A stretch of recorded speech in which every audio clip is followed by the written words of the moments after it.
Hey, Joe Phillips here with Focus Real Estate, Central Park Scoop. I'm here with Peyton Fullerton with AnnieMac Mortgage, one of our go-to lenders. And we just wanted to make a quick video to chat to those potential first-time home buyers. Over the last few years, the market has been crazy hot. And I know that a lot of buyers were just so beat up in bidding wars and everything and not being able to compete that they just kind of went away. They gave up on that dream maybe for a little bit. We just want to say now is probably a good time to slide back in and take another look at it.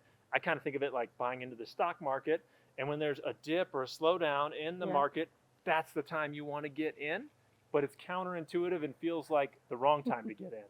So it might be an interesting time right now, so we just want to speak to those buyers and just give you 3 pointers, that we would just tell any new first-time home buyer that we would want them to know before they start the process. So I'll do number 1. So number 1 would be get your team in place early in the process.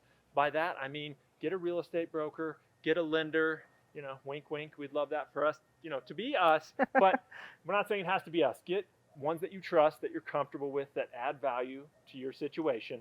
Get them on board early because they're going to help you navigate all the way through that process. They've done this 1,000 times. They've helped people, and they're going to be on your team. I do see buyers sometimes try to go learn everything on their own and even find the house and then call both of us. And it doesn't make any sense.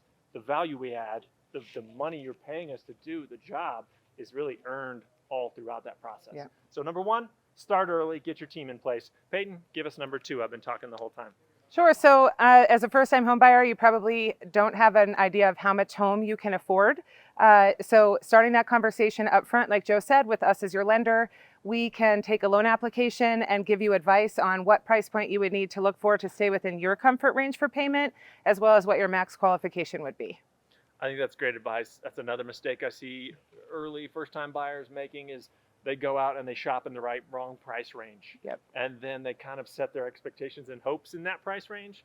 And then when they do speak to a lender, they might find out it's actually over here. That can be very frustrating. So good advice. Go ahead and give us number 3, the third thing you'd tell a first-time home buyer right now.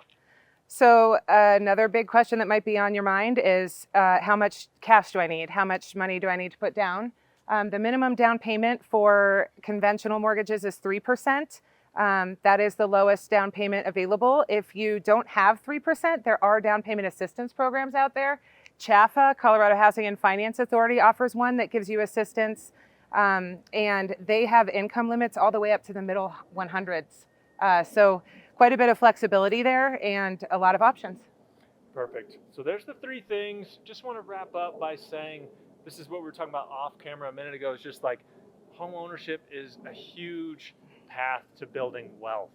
I mean, I think it's the way that most people with wealth in this country have built it up. It's like a forced savings account every month. You don't get to choose to put in the money or not. It just saves for you, and then you're going to look up 15, 20 years later and have the biggest asset and equity of your life. Absolutely. So if you're in this for the long haul, very interesting time for first-time home buyers. Thanks for your time, Peyton. All of our contact info is below for both of us. We're both here to answer any questions and help you out.